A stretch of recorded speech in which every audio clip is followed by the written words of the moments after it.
City Council meeting for 6 p.m. Tuesday, October the 17th of 2023, City Council Chambers, 201 East Nash Street, Terrell, Texas. We have with us in the chambers this evening, District 2, Grady Simpson, District 3, Mayor Ronnie Velasquez, Mayor Pro Tem. We have District 4, Stephanie Holmes Thomas, Deputy Mayor Pro Tem, and we have District 5, Phil Robinson with us as well.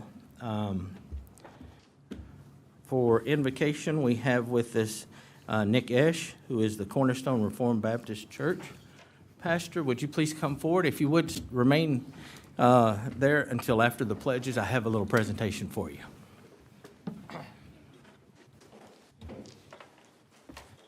Father, thank you for the privilege of gathering to do the work that you've called each of us to do. God, I thank you for the leaders of this city and them putting in the time to lead. And I thank you for the citizens of this city for entrusting them to do this work. And God, we pray that they would do it justly. They would do it in a way that glorifies you. Your word says we are to observe all that you have commanded. And that's the work we have all been called to do. But these leaders are intentionally called to lead this city in a way that glorifies you in light of your word, in light of what justice is and righteousness and what is good for the citizens of this city. So God, we pray that you would guide this meeting and help it to happen in just a way that is good for the citizens, but good for your glory as well. So guide this time. May it be just, may it be right, may it honor you in all they do. In Jesus' name, amen. Amen. Amen. I pledge allegiance to the flag of the United States of America and to the republic for which it stands, one nation under God, indivisible, with liberty and justice for all. Honor the Texas flag. I pledge allegiance to thee, Texas, one state under God, one and indivisible.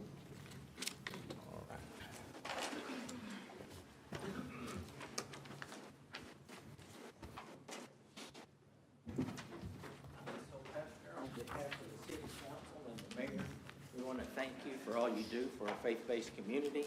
Know that you have the support of the mayor and the council as you move forward. We'd like to honor you by giving you one of our challenge coins. It's our sesquicentennial coin. We challenge you to continue to do well within our community and the faith base. All right? Thank you, sir. Thank you for your service. You bet. Let's get a photo.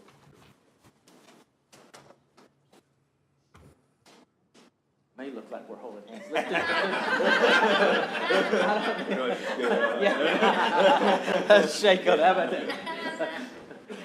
Delete that one, please. All right. Thanks, thank you, sir. Yeah. You bet. Thanks, guys.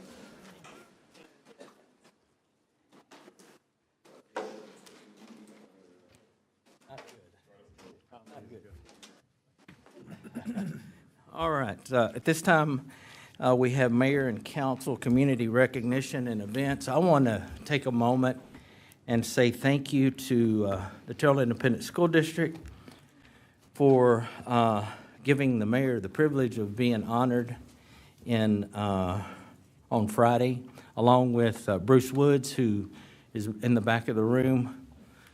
He and I were inducted into the Hall of Honor for the Terrell Independent School District. So thank you to TISD. Also, as some of you may know, we did a recognition for Benny Lampkin, who was a teammate of mine. He was a little older than I was, but what I remember about Benny was that he was always smiling, always uplifting as a person, an individual, just an all-around good person. And he'll be dearly missed in this community. So our thoughts and prayers with his family and friends and all those who knew him. Does anybody have any other recognitions? And I know, Councilwoman, did you want to say anything about Mr. Lampkin? No? Good. Okay. All right. Anyone else? Okay. The next item on our agenda is to hear remarks from visitors. I know we have one. If you would, please come forward and state your name and address.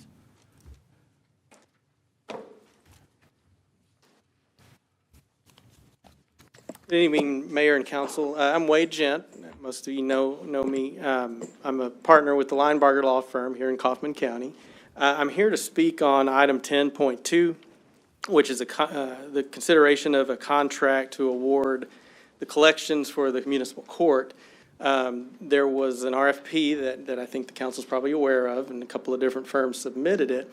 I did want to just point out that the Linebarger Law Firm is the hometown firm. We've been honored to partner with the city of Terrell for, I think it's 38 years now, in the collection of the delinquent property taxes. We did submit a proposal, and we feel it was a competitive proposal. You won't hear me say anything negative about the other firm that submitted a proposal. Both firms are qualified. Both firms are capable. What we're asking the council is to consider not approving item 10.2, to table the issue and reconsider the proposals with the eye on the local firm that made the proposal. We have 10 people in our Kaufman office that service Terrell. Myself, 2 live in the city of Terrell. We have Dr. Wood, that is a consultant with the firm. So we're just requesting consideration of that as a factor that may not have been considered at the time that it was discussed. I noticed the proposals that were posted online. I noticed that there was one reference to payment by the other firm of any costs associated with software conversion. Rest assured that we will happily pay whatever costs the city incurs as a result of any kind of data conversion or transfer fees or anything like that. So I just would request that the council table item 10.2 and reconsider and reset it for a later date. Thank you. Thank you for your comments. Is there anyone else? We don't have anyone else. All right, at this time, we will move on to item 6, which is adoption of the minutes. Discuss and consider the minutes from the regular city council meeting on October the 10th of 2023. Is there a motion? Motion to approve meeting minutes from October 10th as presented. There's a motion. Is there a second? Second. We have a motion from Phil Robinson, District 5, a second from Mayor Ronnie Velasquez, Mayor Pro Tem District 3, to approve the minutes of the regular city council meeting of October the 10th of 2023 as presented. Is there any further discussion? All those in favor, let it be known by stating aye. Aye. Any opposed? Motion carries unanimous vote of those present. Our next item on the agenda is 7.1. Mr. Shumpert? Yes, Mr. Mayor, members of the council. Oh, before you go, if you would, please silence your mobile devices. I normally say that before, but if you have any mobile devices, if you would, please silence those at this time. Go ahead, Greg. Thank you, Mr. Mayor, members of the council. Item 7.1 is to conduct a public hearing to receive comments regarding a zone change from retail R to single-family 7.5, SF 7.5. Property is located at 104 Jones and 601 Pacific, City of Terrell, Kaufman County, Texas, ZC 23-07. All right, this is going to be handled by our development analyst, Omar Mata. Good evening, Mayor and Council. Before you, we have a public hearing for a request to have a zone change from retail to single-family 7.5. Just so we get oriented here, on your screen, Rockwall Avenue is there to your left, and then the 2 properties in questions are going to be the ones highlighted red. There are 2 separate properties. They're platted in 2 separate lots. The lot that is on the corner of Pacific and Jones is going to be a current vacant lot. There is a little bit of a driveway at the top of the property that goes from Pacific to Jones that is existing. Other than that, it's a vacant property. On the property that is fronting Jones Street, there is a single-family home on that, which the applicant does currently live in. So when I spoke to the applicant, Mr. and Mrs. Evans are here in the audience as well. They wanted to come forward and figure out what to do with this property. So as you can see in the zoning map before you, the red is going to signify that it's currently zoned retail. Across there, most of that area is retail. There's a couple of the yellows you're going to see as single family 7.5. There is some multifamily living just across Pacific there. The future land use map does call for this area to be a mixed use, and it is just bordering the traditional neighborhood area. The 16 letters were sent out, and we did not receive any for or opposing this change. And in the screen before you, you do see the site plan that Mr. Evans submitted with his application.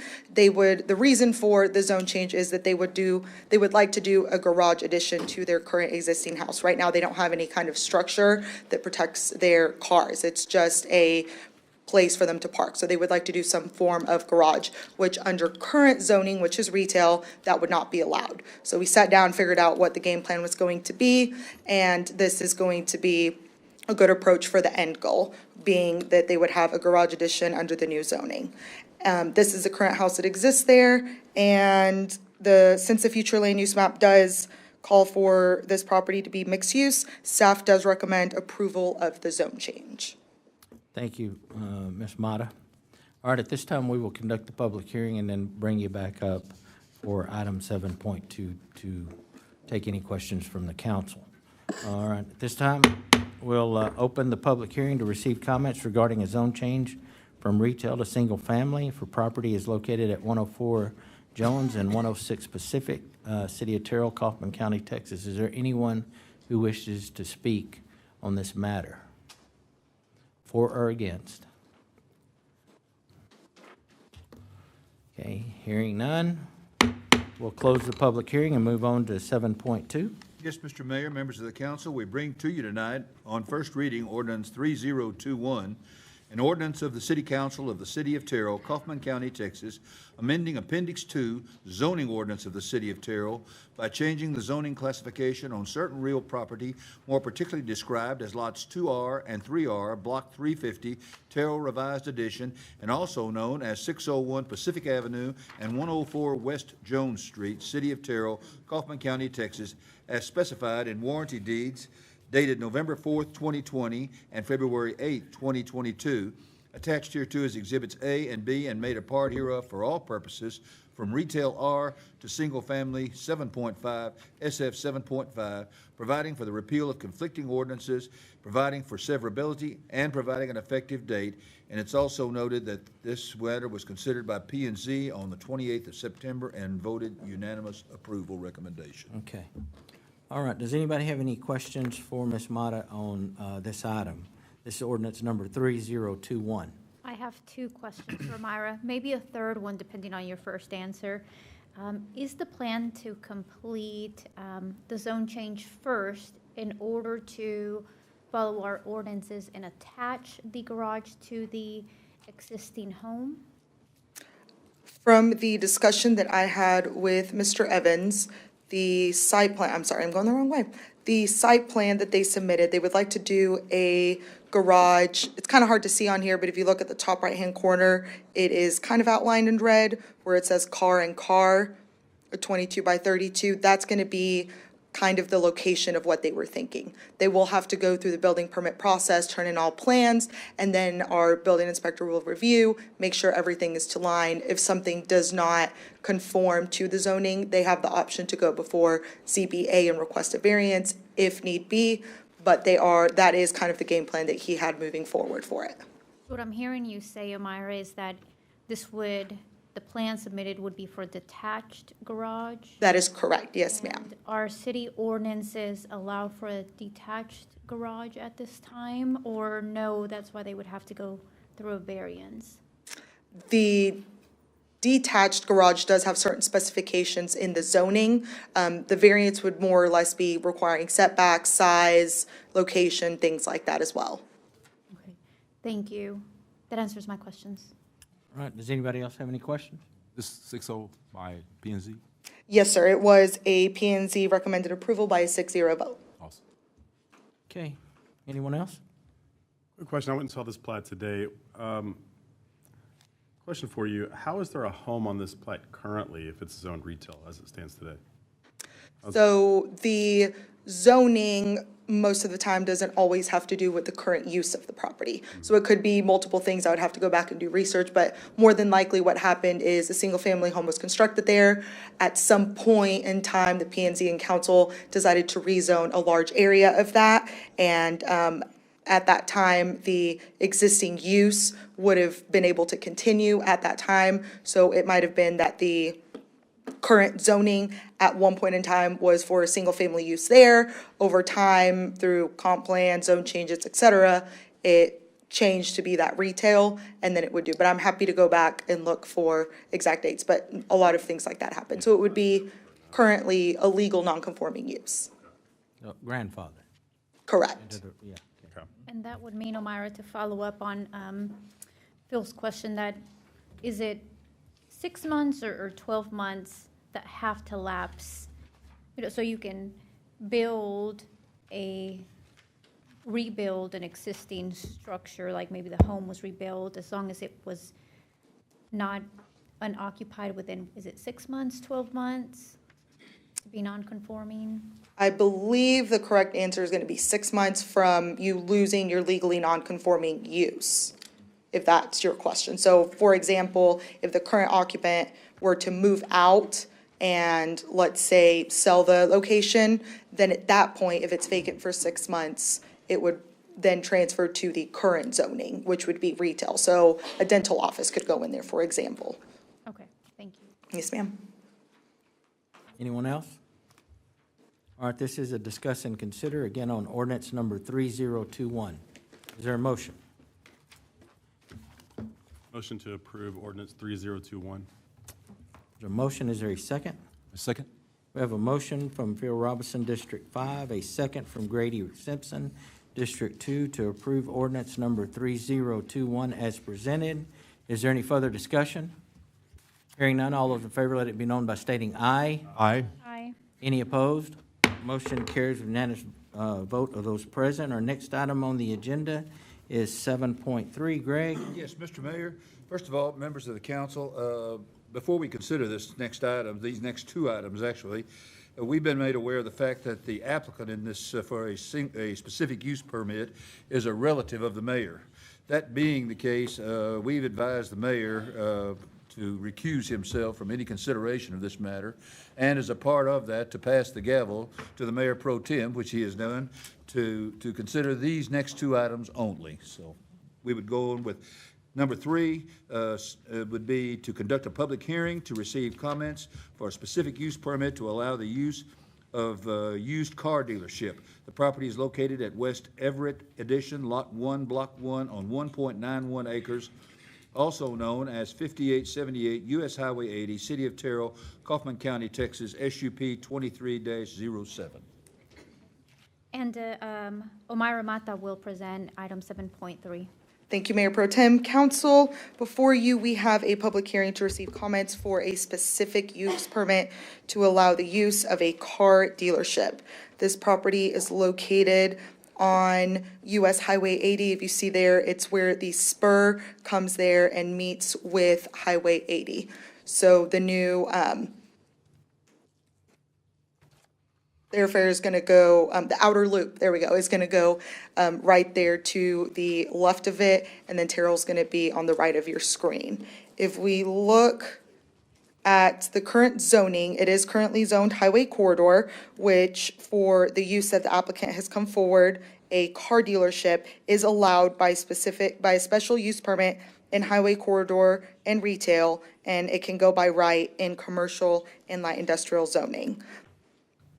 3 letters were sent out to adjacent property owners. We have not received any letters opposing nor in favor of the requested zone change. And if we look at our future land use map here, it does call for the property to be designated as highway corridor. These are some renderings that the applicant has submitted with their application of what they are planning to do with the property. We did have, so there's some landscaping, parking, and building enhancements that are planned to be done to the property. The specific use permit is going to allow for the current use to be a car dealership. The applicant will still have to go through the process of making sure that all of the permits and everything still go through approval, the permit process, before they can issue a CO. So this is kind of the first step moving forward. The zone change did go to planning and zoning for consideration, and they approved it by a 6-0 vote, and staff does recommend approval of this request as well. Thank you, Amira. So at this time, we'll open the public hearing, close the public hearing, and we'll move on to item 7.4 to discuss and consider the item. Yes, Madam Mayor Pro Tem, members of the council. Ordinance number 3020 comes to you tonight on first reading.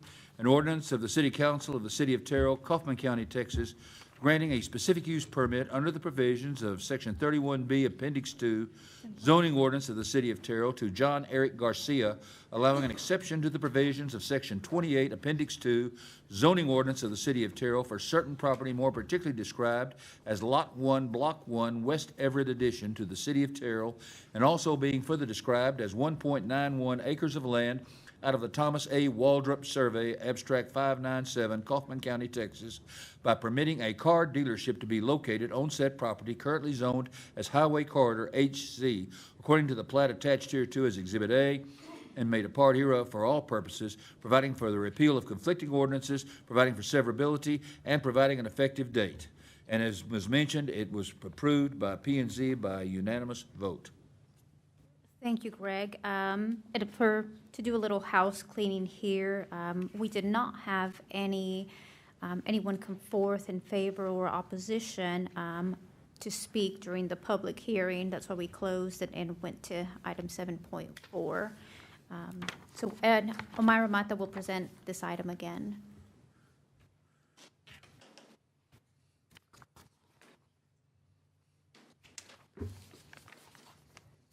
I'm sorry, Madam Mayor Pro Tem, I'm a little confused. You want me to go back? So at this point, it's just the ordinance. And so this is now going to be the ordinance that carries the weight of the presentation that Ms. Mata just made. So at this point, we just kind of turn it over to you guys if there's any questions for staff. Omira, Perfect, okay. I will be happy to answer any questions. go ahead.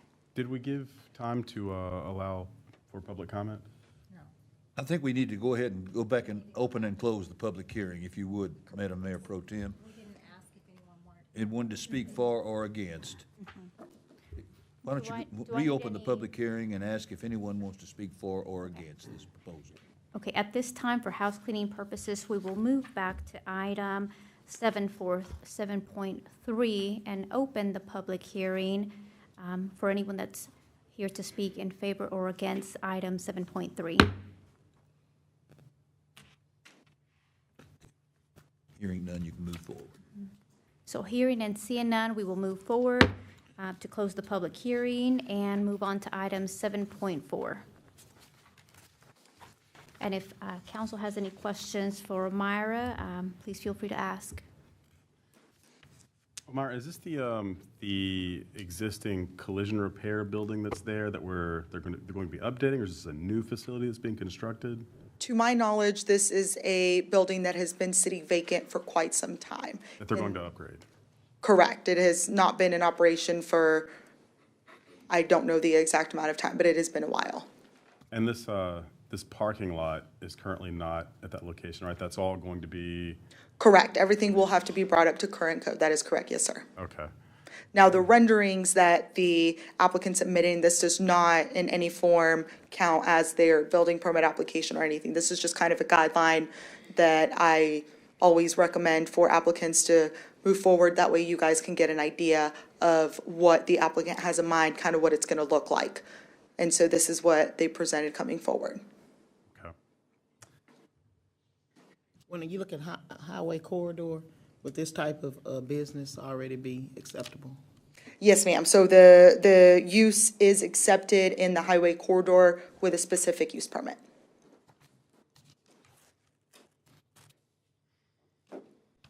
And Omira, for this item, tell us again, what was planning and zoning's vote? They did vote to recommend approval to city council by a 6-0 vote. 6-0 vote. Yes, ma'am. Hearing no additional questions, do I have a motion for this item? Yes, Mayor Pro Tem, motion to approve ordinance 3020. Hearing a motion from Councilman Grady Simpson, do I hear a second? Second. Hearing a second from Phil Robinson. Do all in favor say aye? Aye. Aye. Any against, say nay. Motion carries with a 4-0 vote. At that point, if we could, yes, the mayor's coming back. She didn't break it. There you go. There you go. Okay, good. Thank you. Okay, point one, Mayor. All right.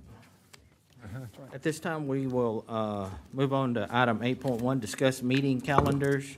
This will be handled by the City Secretary, Don Stahl. Mayor and council, in your packet is the October, November, December, and January calendars. I won't go through all of those, but I will note a couple of dates.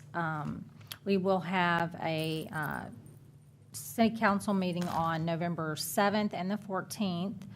And in December, we'll have a council meeting on the 5th and the 12th. And in January, they will be on the 9th and the 23rd of January.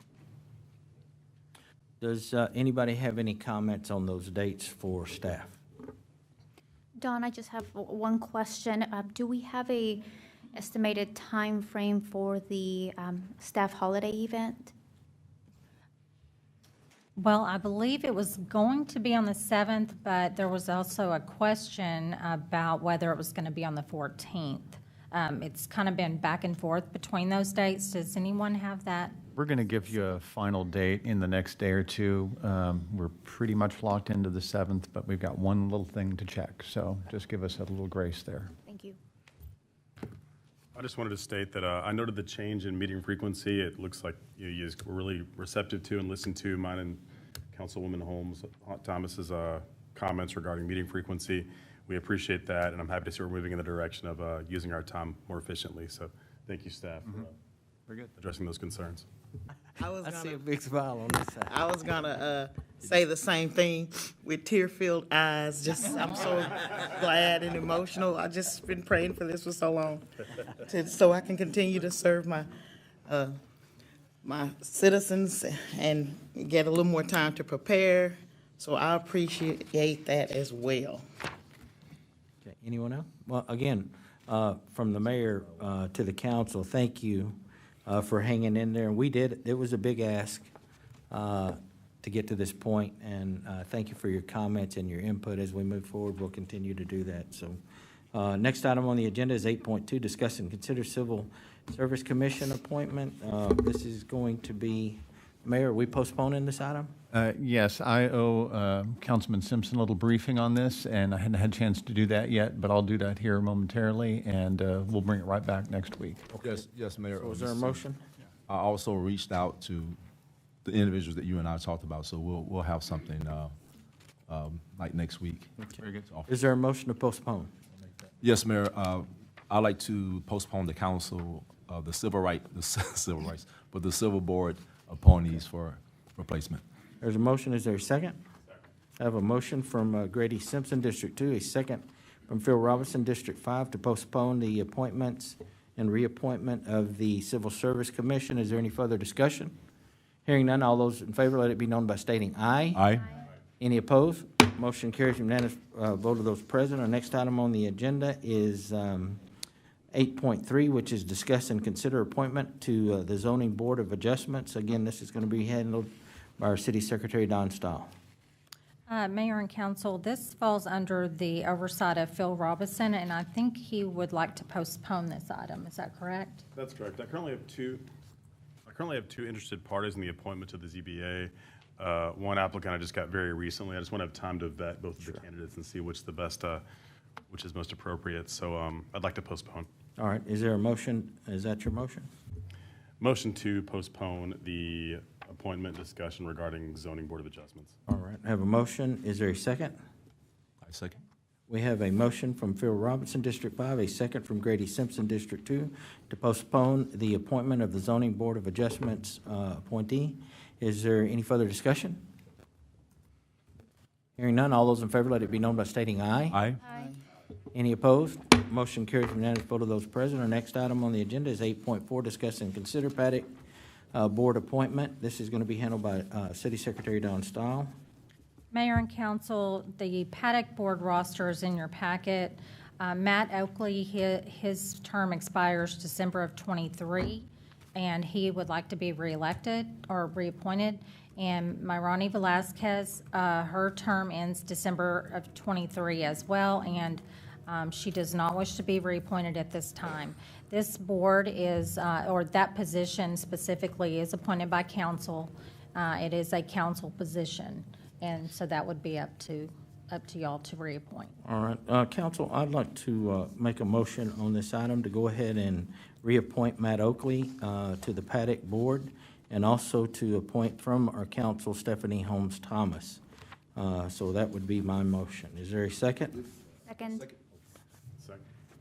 Third. Who was second? Let's see. I think Mayor Ronnie, okay. couple of seconds. So I have a motion from the mayor, a second from Mayor Ronnie Velazquez, Mayor Pro Tem District 3, to reappoint Matt Oakley and to appoint as our new council representative Stephanie Holmes Thomas to the Paddock Board. Is there any further discussion? Council, I really enjoyed serving on the Paddock Board with my fellow Paddock Board members and our ex-official member, Judge Wood, who is in the room today, in the chambers today. It was great to be able to be part of something that I helped push forward in terms of, don't hate me here, EDC, but to transition some of the funding from sales tax to parks and downtown improvements. Maybe in 2017, Paddock Board then was formed. Then I had the pleasure of helping and working alongside with staff like Allison and our Paddock Board liaison to make sure that we continue to improve the policies around the Paddock Board and how we work together with our downtown business owners, but then also how we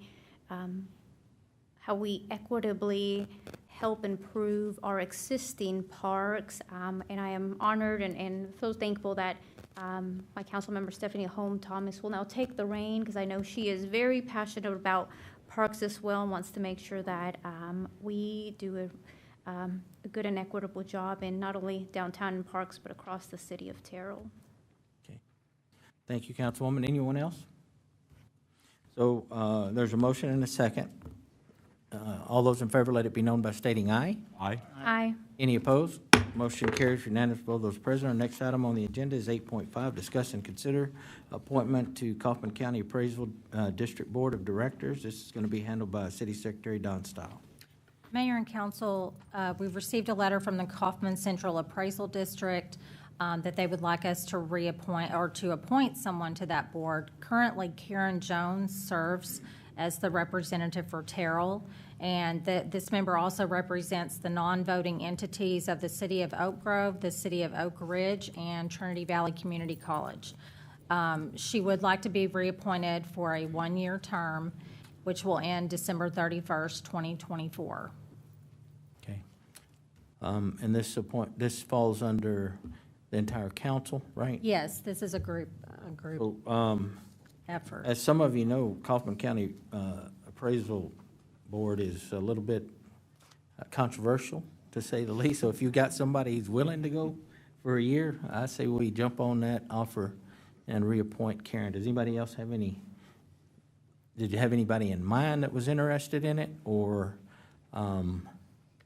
what's the discussion?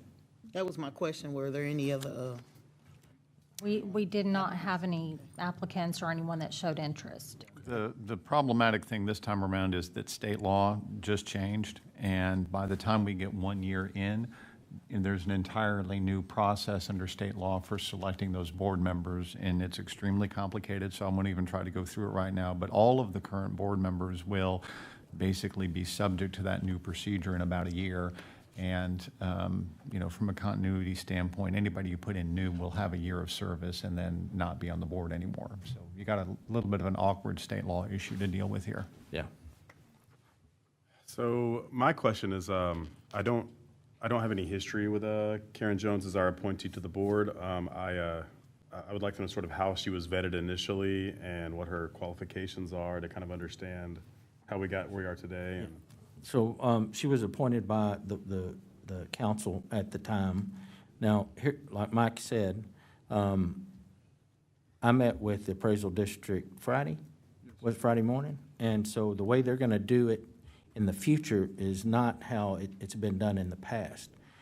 And really, it's a percentage of your, help me out, the revenue. It's yeah, a that they- percentage of tax roll total, yeah.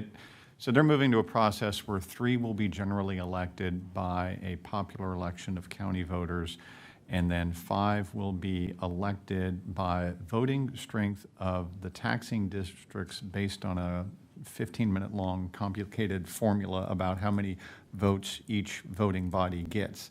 So you'll have a vote in the future on one of the 5. In terms of the history on Karen Jones, I think Karen Jones is just summarized as a local business person who had a lot of respect in the real estate field. She was a volunteer on several different city commissions and boards over the course of time, just an active volunteer in the community. And she expressed a willingness to kind of take on a thankless job and has been doing that for, I think, maybe 2 terms now. And so I give her a lot of points for being knowledgeable about the process down there. So. Mayor, I want to share that Karen has been serving for quite some time on the Kaufman CAD Board of Directors. She's also, in my experience, has been easy to reach and communicate with should there be a concern. And I see some of my fellow council members on the dais nodding their head here as well. So I would certainly encourage anyone on the dais and also community members, not only in the city of Terrell, but the areas that, the additional areas surrounding the city of Terrell that this board position also represents. So I'll be making a motion to reappoint Karen. Okay. So there's a motion. Is there a second? Second. We have a motion from Mayor Ronnie Velazquez, Mayor Pro Tem. Did you make a motion? I'm sorry. No, Mayor Ronnie Ronnie did. did, I'm Yeah, sorry. there was a motion. We'll accept that as a motion. That Yes. was my motion. Okay, as a motion. There was a motion made by Mayor Ronnie Velazquez, Mayor Pro Tem District 3, a second from Stephanie Holmes Thomas, Deputy Mayor Pro Tem in District 4, to reappoint Karen Jones to the Kaufman County Central Appraisal District Board of Directors. Is there any further discussion? Yes, Mayor? Yes. One quick item of discussion. Sure. I know we have a motion in place, but I don't currently feel comfortable casting a vote until I get a little more information about, the history, because it's such a controversial board. I would like to do it just a little bit deeper dive. I'd like to move to postpone the vote. But that's just, that's, So we have a motion and a second, and if you have a postpone, okay. I'll just, parliamentarian, which one do we take first? And we have to vote, we have This, you'd The have post- to take Phil's first. and to then postpone. Motion to Okay, all postpone. right, I just want to make sure we get it right. So He there- needs a there's second. there's a motion to postpone. Is there a second? I second. All right, so we'll do this one first. We have a motion from Phil Robinson, District 5, to postpone item 8.5, which is the Kaufman County Appraisal District Board of Directors appointment, and a second from Grady Simpson, District 2. Is there any further discussion? Hearing none, all those in favor of postponing, say aye. Aye. aye. All opposed? Nay. Nay. Nay? Mayor, it's up Okay, to you. yeah, nay. So that motion fails. Vote the original motion. Yeah, so now the motion to appoint Karen Jones to the Kaufman Central Appraisal District Board of Directors is now on the floor. I have a motion and a second. Is there any further discussion? Hearing none, all those in favor, let it be known by stating aye. Aye. Aye. Aye. Opposed? Nay. Motion carries 3-2. Next item on the agenda is 8.6, discuss and consider resolution number 2106, a resolution of the City Council of the City of Terrell, Texas, updating the city facilities naming committee and providing an effective date. This is going to be handled by Mr. Sims. So, Mayor and Council, Resolution 2106 updates the current resolution that we passed a couple of years ago related to our naming committee. As I described a couple of meetings ago, we have the problem that we never established members to the naming committee. Staff felt like the stumbling block there was the size of the naming committee. We had a little bit of discussion when I brought it forward before about, gosh, should it be 2 representatives per elected official? Should it be 3? Just out of not having a clear sense about where council wanted to go, we went ahead and put 3 in there. That'd give you a 15-member board, and that will give you a lot of input from a lot of different people. And it'll be a fairly big operation, and that's okay. So that'll be the staff recommendation there. And just process-wise, obviously, in your motion, if you wanted to change the number of members, you could just do that in the form of your motion.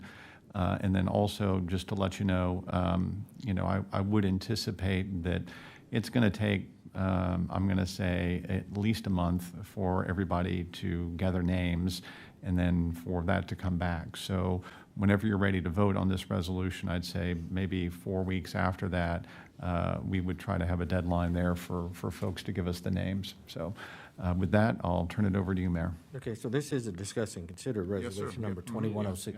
Does anybody have any objection to each one of the members appointing 3 to give us a 15, an odd number, so that there's no tie in the naming process? And that was the thought behind having an odd number. But if you can find 3 that'll serve, I think we're doing good. I have a question. Yes. I'm trying to find my notes here again, or skim through my notes. Do these members, is there like an expiration date to members serving, or a term? I don't think I saw that within this ordinance.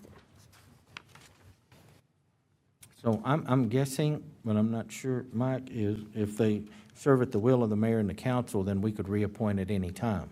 Yeah, this was intended to be a more of an as-needed group and a little bit not a group you establish by ordinance that would survive permanently.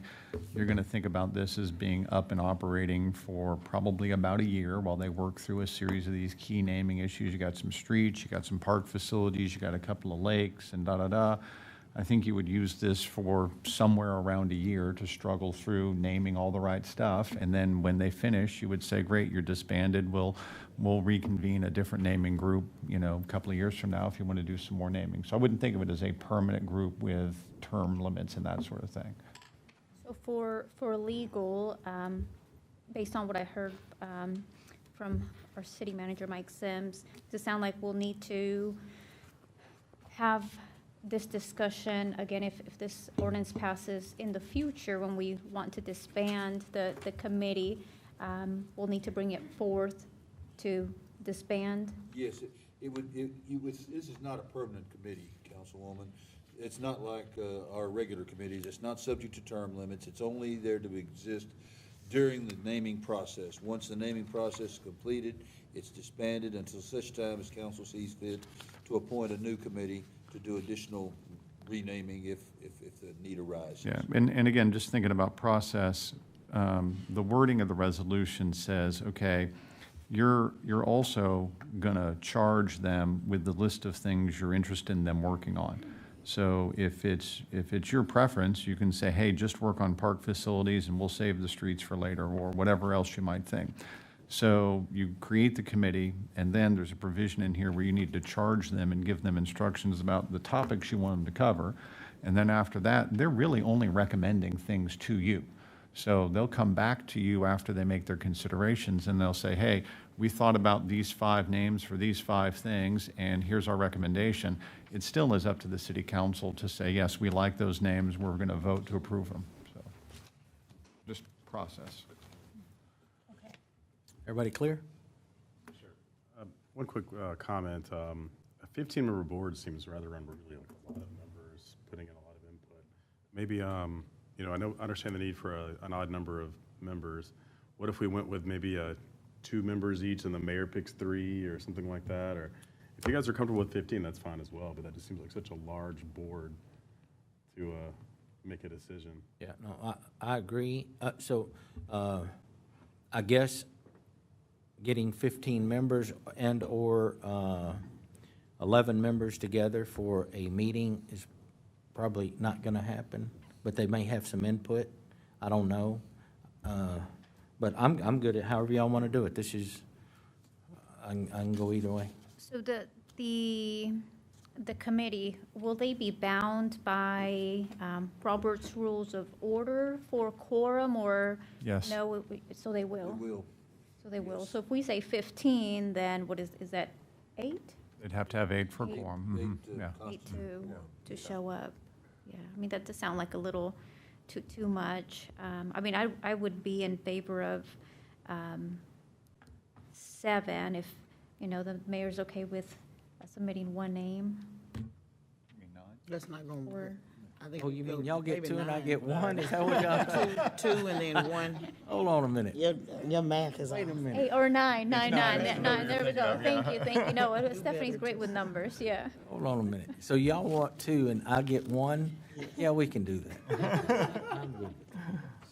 If that makes everybody happy, I'm good with that. We would need to amend the Yes. resolution. So then it would read where there would be 9 total members and 2 representatives from each of the 4 council members and 1 from the mayor. Correct. Can we make that change and bring that resolution back, or do we just go ahead You can do it and now. do it in the motion? Right now, live and in person. All right, let's do that in the motion, all right? Again, this is this is for Resolution 2106. So Mayor, how would this be, motion? Just So just as I said it, to amend? No, you it's- approve yeah, you're- Resolution 2106 with the change of a total member of 9, 2 representatives to be recommended from each of the 4 council members and 1 from the mayor, Mayor, that's a lot. right? Is I that your think motion? you might want to say so moved. Is that your motion? Yes, that's my motion. There's a motion. Is there a second? Second. We have a motion from Grady Simpson, District 2, to approve resolution number 2106 with, as amended, and a second from Phil Robinson, District 5. Is there any further discussion? Hearing none, all those in favor, let it be known by stating aye. Aye? Aye. Any opposed? Motion carries, unanimous vote of those present. Our next item on the agenda is 9.1, discuss equipment award to Green Equipment Company and Walkerville Sales. This is going to be handled by our Director of Utilities, DJ Brower. Yes, good afternoon, or good evening, council. I bring forward a new sanitary sewer camera. Our old one is about 10 years old, and we are having a connection problem in trying to find pins to connect the battery to the camera to be able to view it. We've checked with multiple suppliers. They do not have that pin configuration available, and so our current camera is basically unusable. And we have looked at 3 or 4 different camera vendors, viewing it from the buy boards and other areas. And the camera that's before you is the one that's been selected by our staff and our supervisor and reviewed by Mike and myself. And we think that is a excellent system. It's simple, easy to use, basically uses an iPad to view it. We're also recommending the purchase of a trailer to put it in permanently and also carry the appropriate safety equipment that's needed because most of our sanitary sewer manholes are in the middle of the street. So we have to have cones and other safety equipment as well as carrying spare parts for whatever we need when we hopefully find a problem that we need to fix. It's really going to help our crews be able to hopefully minimize the amount of open excavations they need to go to find and solve a problem in our sanitary sewer system. It is also available to our public works group for culverts and other areas where we sometimes have problems with dirt and other things that don't allow the flow to go through to find out what needs to do to fix it. So staff is recommending that you approve the budget of $105,000 of which about 98,000 goes to the camera, and the other remainder is to do the appropriate, buy the trailer and also the appropriate symbols and safety equipment and other things that are needed to make it operational with our city staff. Any questions? Oh, I think for all of us, we talk about making sure that our staff and our crews have the equipment available to them to do the job that we require and to do it in a professional manner. And so this is our investment in what we can and won't be able to do in the future, and it's more efficient. Right? Yes, it Rather is. than just hunting, you'll know for sure where the problem is. Anybody have any questions? So I guess for I have staff? to assume this is an exact number? Yes, it is. We got a quote. It is a buy board quote, so it is available to any other public entity throughout the state. So that is a fixed cost, and the trailer, we actually got a local deal, and so we're incorporating that into your bid approval or overall cost approval. Perfect. Thank you.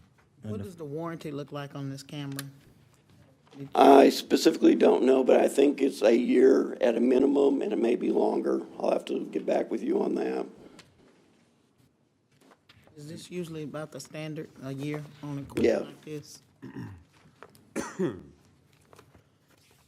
the previous camera, just reached the end of its lifespan, or it, Yeah, it's well over 10 years old. I mean, it worked until we had the bad connection, and we've tried, like I said, we tried to find places to make it work, and we just can't we get it. expect the lifespan of this new camera to be how long? About the same. 10 years?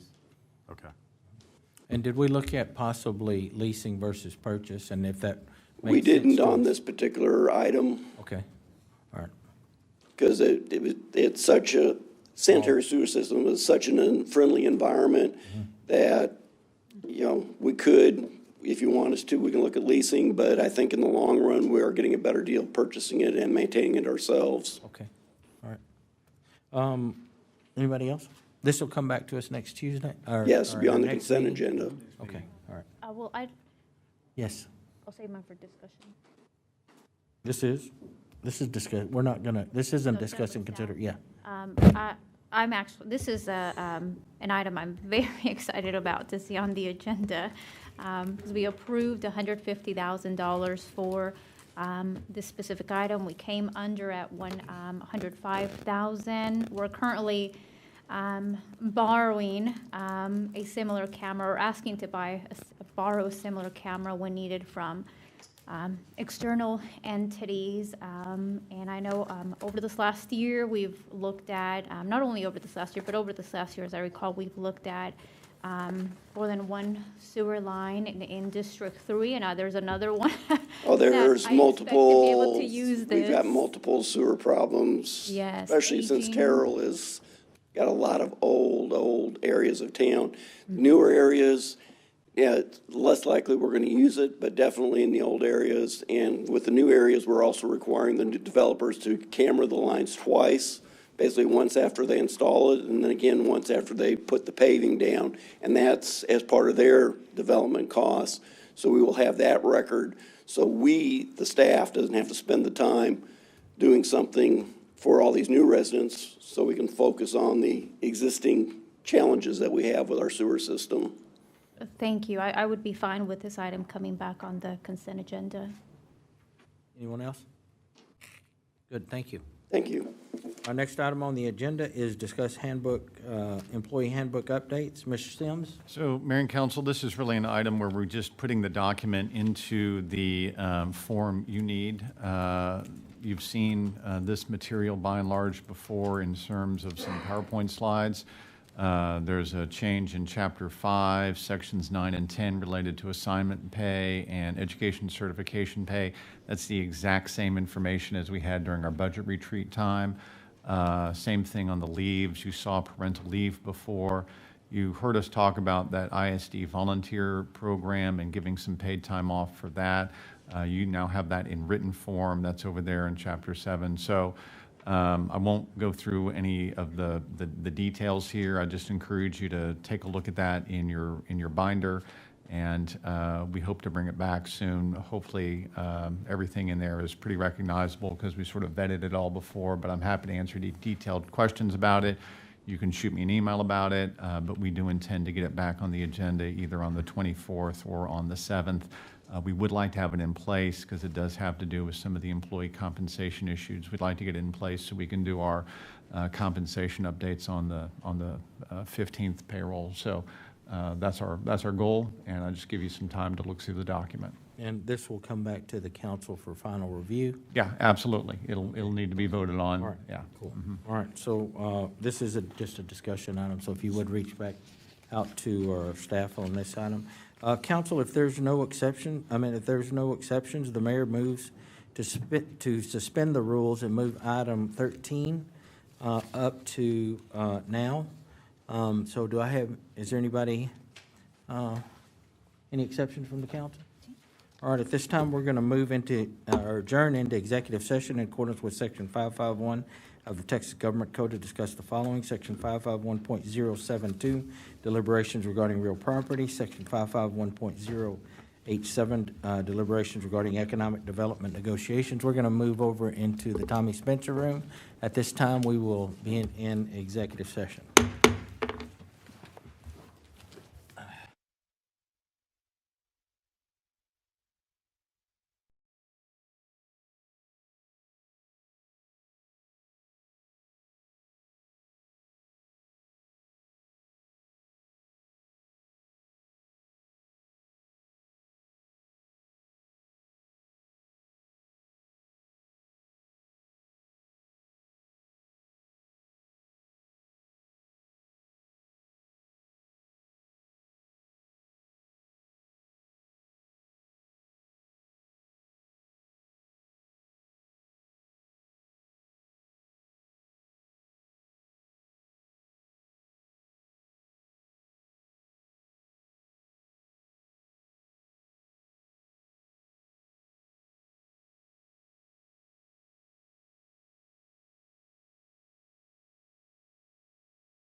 She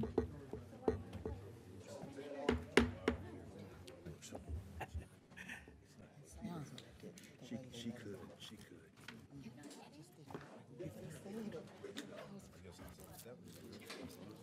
Maybe they didn't think you was sitting here. You need to read that police report. Boy, it's a.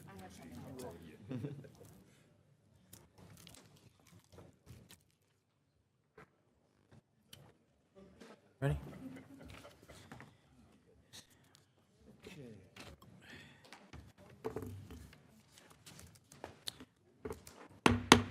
At this time, we're going to reconvene into regular session and consider action, if any, on items discussed in executive session. Are there any motions?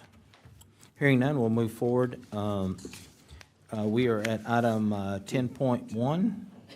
Yes, Mr. Mayor, members of the council, we bring to you tonight item 10.1, resolution number 2107, a resolution of the City Council of the City of Terrell, Texas, authorizing the city manager to execute task orders for construction management agent and architectural design services for project number 2023C-01, Fire Station number 3, and 2023C-02, Fire Station number 2, in accordance with approved contract terms and conditions, and to execute all necessary documents and declaring an effective date. Thank you, Greg. This can be handled by Raylan Smith. Good evening, Mayor, City Council. What you have before you this evening is, I'm sorry, is this on? I'm sorry. What we brought to you last week was just a breakdown of the two projects, being Fire Station number 3, which is a proposed new construction. You have Core Construction, which is your construction manager agent, with a set rate, and also WRA Architects with a set rate. This would be for pre-construction services only, which include your pre-design programming, schematic design, design development, and value engineering. We're also proposing the same task order for Fire Station number 2, which is a proposed renovation, which would include the same 4 steps at the set rate. The resolution as presented in your packet is simply to authorize task orders 1A and 1B for each of the said projects. And we have both amounts not to exceed. And again, the next phase of this would be task order number 2 for each project, which we brought back to council for consideration, and that would be to move forward to construction documents, bidding, and construction of the actual facilities. In meeting with WRA and Core Construction, we feel like, based on this time schedule, that we would be able to have an estimated construction cost to you before the end of the year. And we would bring back to you an update at that time. Okay, so this resolution 2107 is not to exceed $431,063. Yes, sir. All right. Does anybody have any new questions? Council, we saw this proposal last week. Does anybody have any new questions for Raylan on this matter? Sir, Mayor. Yes. Couple questions. So I noticed in the task orders here that the proposed construction cost of Station 3 looks to be around $8.25 million now, a very different cost estimate than what we were considering when we considered our recent $27 million borrow. At that time, it was closer to around $12 million. So if you could just reiterate, what is the why the change in cost? That was simply a negotiation tactic. While we were negotiating with WRA and Core Construction, we wanted to get the initial cost at a flat rate. Everyone agreed on the $550 per square foot cost, understanding that when the actual construction estimates come in, and obviously you're bidding, that's why those task orders do say subject to change, because this was just a negotiated price to get everything started. 8.25 is. Yes, and so you're paying, because your contracts are based on a percentage of construction cost, everyone agreed to the $550 per square foot for this first phase of task orders. Okay. But once we begin receiving bids, this cost could still change dramatically. Yes, absolutely. This is just negotiated for the first phase of task orders. Okay, great. Let's see. So pretty key question here. What is the status of our, this might be a better question for Chief, I see in the audience. What is the status of our hiring, staffing of personnel for this new station? Do we have any kind of a update on, because, once we get the station built, I think it's pretty key to make sure we have the personnel to staff it. Yes, we're still waiting to hear from, on the SAFER grant, either for or against. We haven't received a letter yet, telling us Okay. one way or the other, so we should be receiving that soon, not what I'm at. Okay, so we're still awaiting the results of the SAFER grant to begin the process of putting together the staffing for the new station. That's correct. Okay, do we have any idea when we're expected to hear the final word on it? It should be any time. Any time now? Okay. If we, in the end, do not get the SAFER grant, what challenges does that put before us? That's something I'm looking at and preparing for, for a timeline to project out when it'd be a good time to start hiring.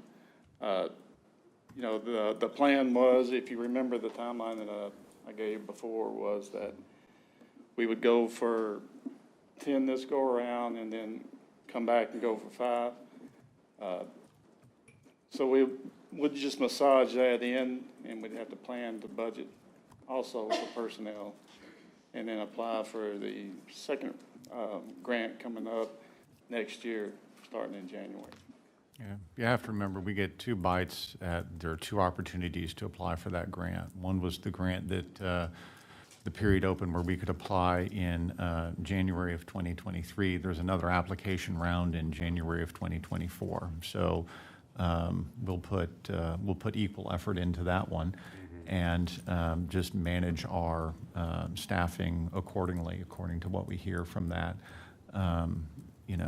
We, as Chief said, it's something that we look at all the time. Well, here's the contingency if we get the grant. Here's the contingency if we don't get the grant.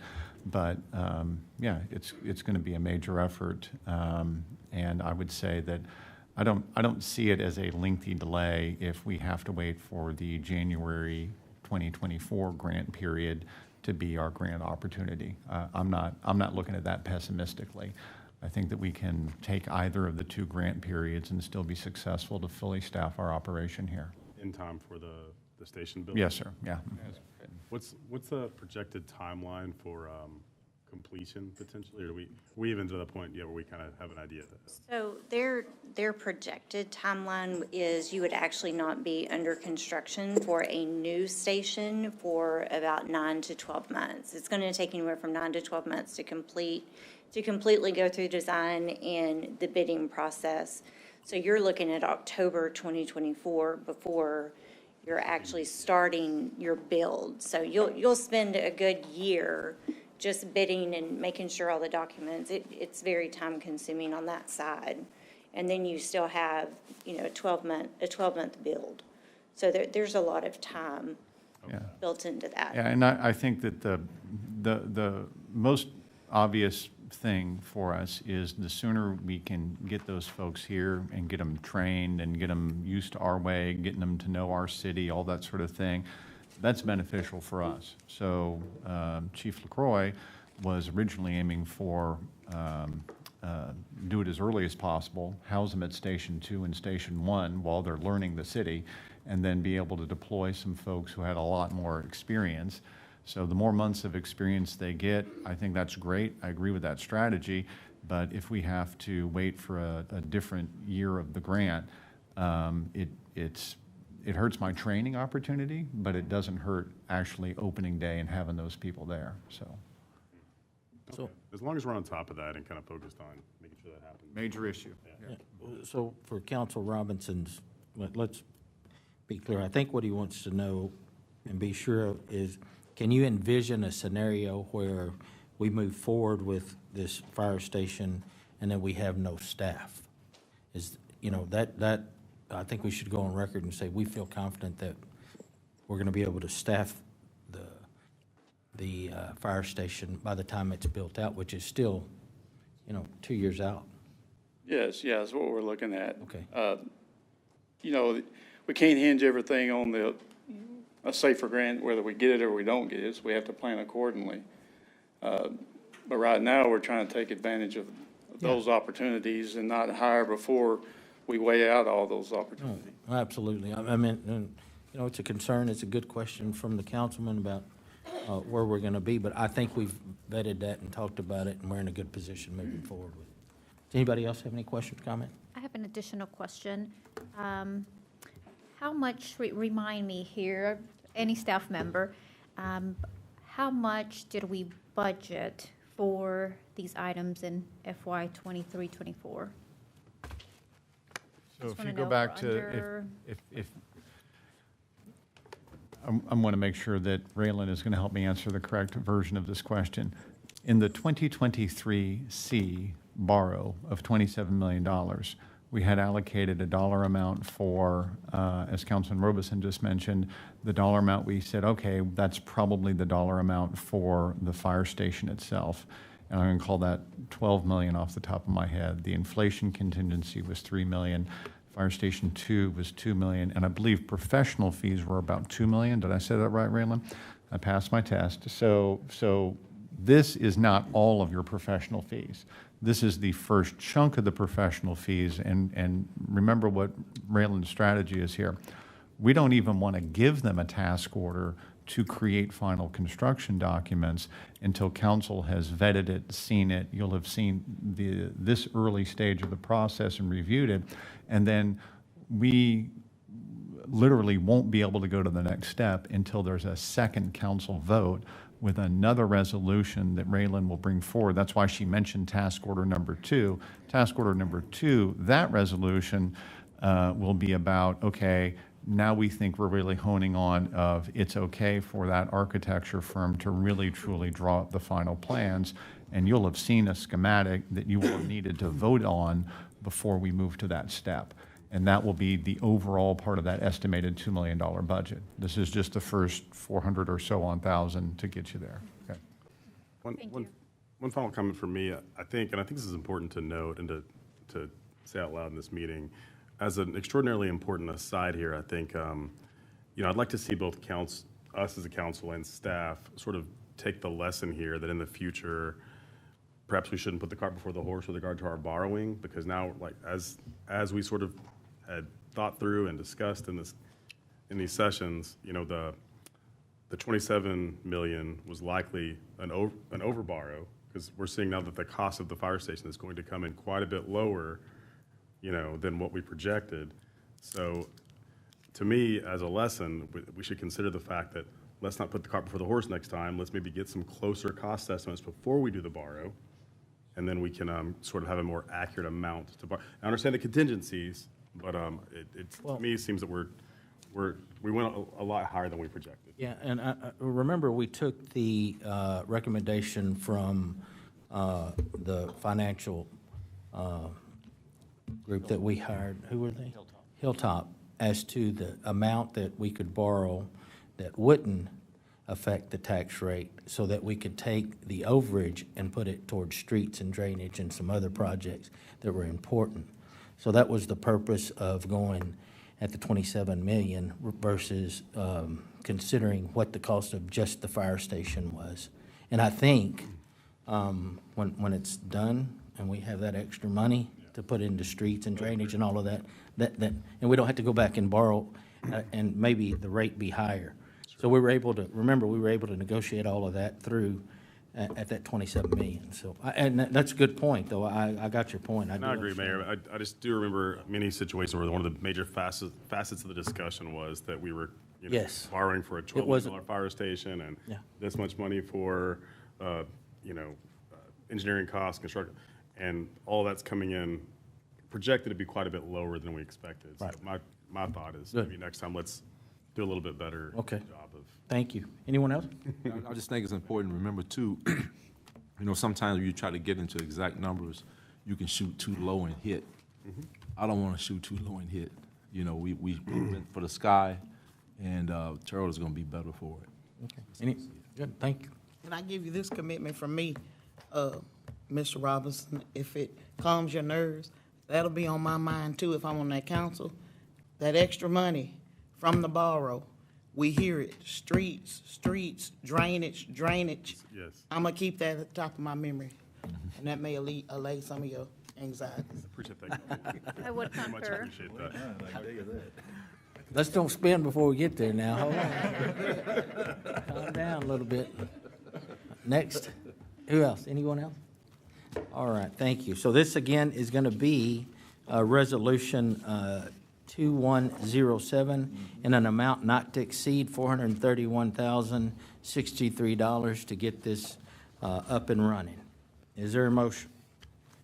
Motion to approve resolution number 2107 in an amount not to exceed $431,063. Motion, is there a second? Second. We have a motion from Mayor Ronnie Velasquez, Mayor Pro Tem District 3, a second from Phil Robinson, District 5, to approve Resolution 2107 in an amount not to exceed $431,063. Is there any further discussion? Hearing none, all those in favor, let it be known by stating aye. Aye. Any opposed? Motion carries unanimous vote of those present. Our next item on the agenda, Greg? Yes. Mr. Mayor, members of the council, item 10.2 is to discuss and consider a contract with Purdue, Brandon, Fielder, Collins, and Mott LLP pursuant to Article 103.001 Texas Code of Criminal Procedure, said contract being for the collection of court fine and fees owed to the city, and notice of which is provided with the agenda in accordance with Section 2254.1036 of the Government Code. This is going to be handled by our city secretary, no, it's not either, city attorney Mary Gail Ramsey. Mayor and council, this is for the approval or disapproval of the contract with Purdue, Brandon, Fielder, Collins, and Mott LLP. This was presented as a discussion item at the last meeting, and the selection committee made the recommendation to the council for entering into a contract with the Purdue firm. Okay.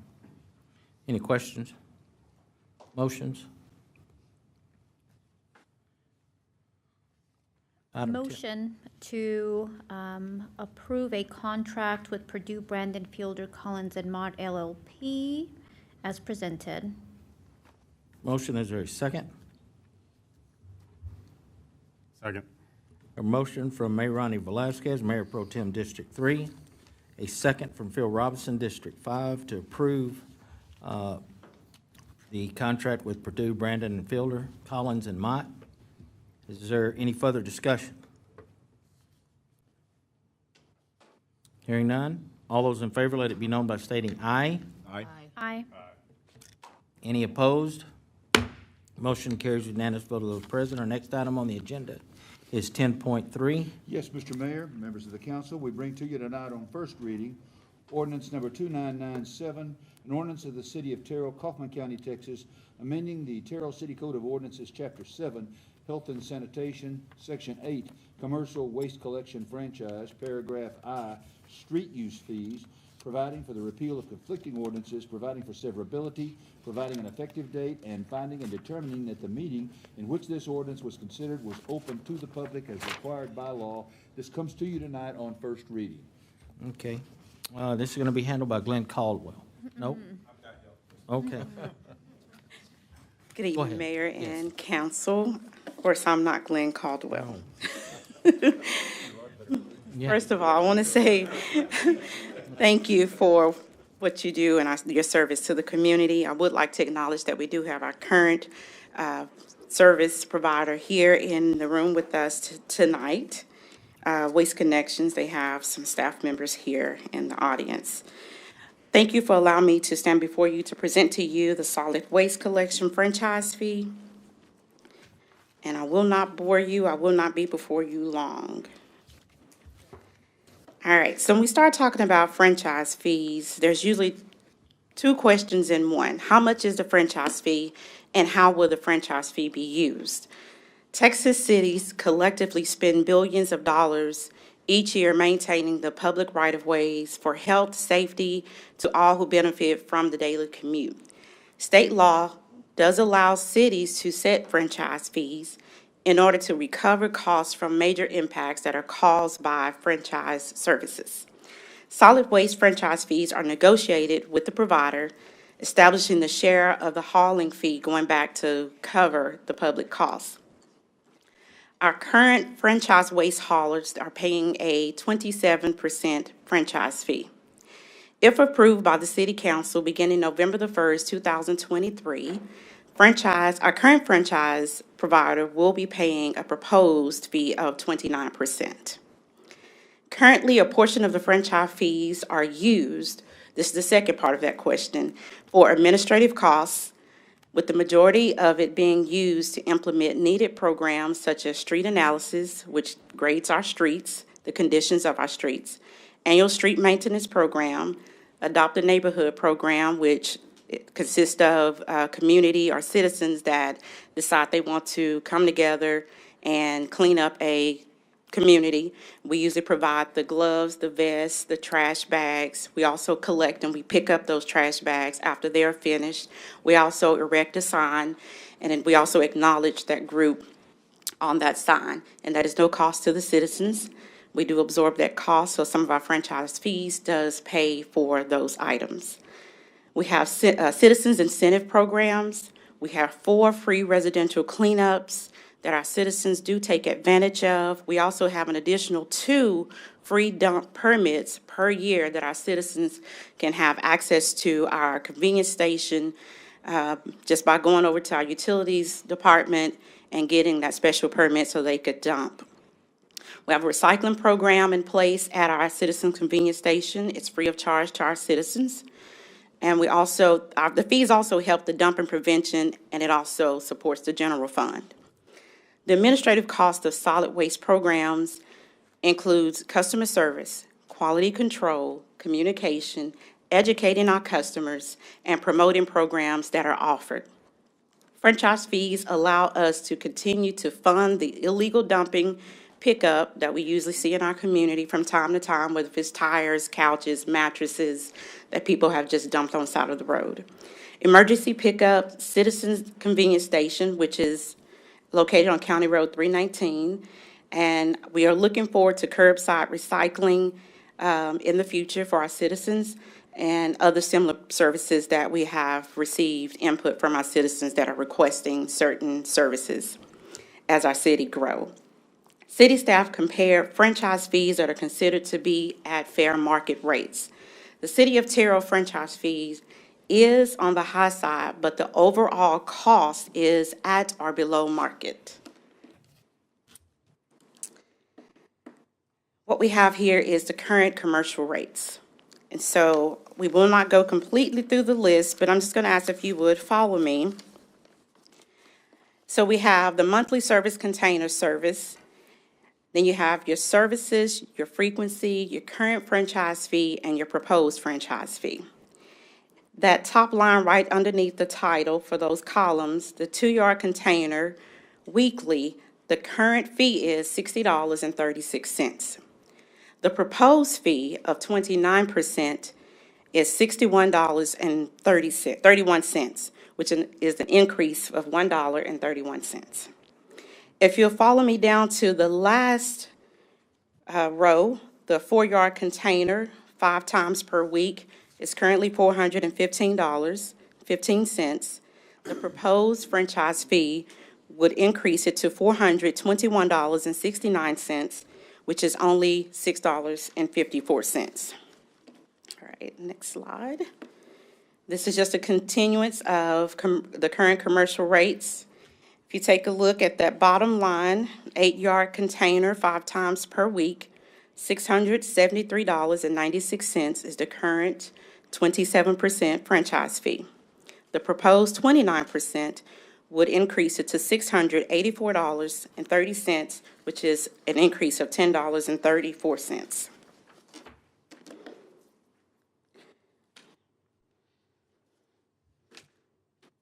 So we get into the roll-off and the industrial rates.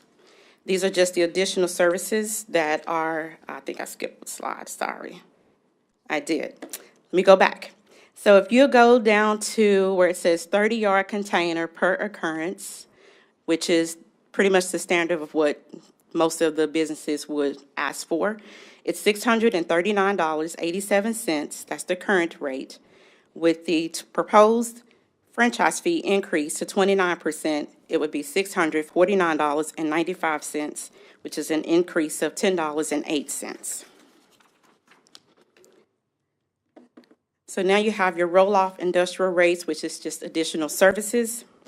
And at this time, I'm going to turn it over to Glenn Caldwell to present the last two slides. Thank you. Great presentation. Thank you very much, Ms. Turner. Mayor, council, it's hard to follow that, but I'll do my best. One of the questions that were asked was, what are the comparisons? So in this presentation, you'll see the actual comparisons. There's been a lot of work put in this presentation and to provide you this information. I want to do something different. I want to start from the bottom of the page and work up. If you take a look at our neighbor, their franchise fee is 10% currently. But their cost for an 8-yard, one time a week pickup is $148.49. A 30-yard open top is $917.09. This information, and as well as the compact, is $985.08. Where did that information come from? It came from the neighbor's service provider directly. Kaufman, another neighbor, 20% franchise fee. The overall cost for an 8-yard is $189 once a week and 18 cents. 30-yard open top, $705.74. The 30-yard compact is $847.37. So I'm going to move up to the rates of the city of Terrell.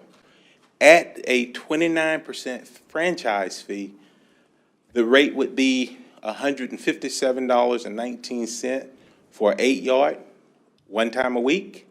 A 30-yard open top, $649.95. Compact, $670.91. So what am I saying here? If you look at the first number I gave you for the 8-yard, we're the second lowest. We have the second lowest price in comparison to the groups that were identified. If you look at the 30-yard open top, we're the second lowest in the rates that are provided to you. If you look at the 30-yard compact, we're the third lowest. So we're in the ball game.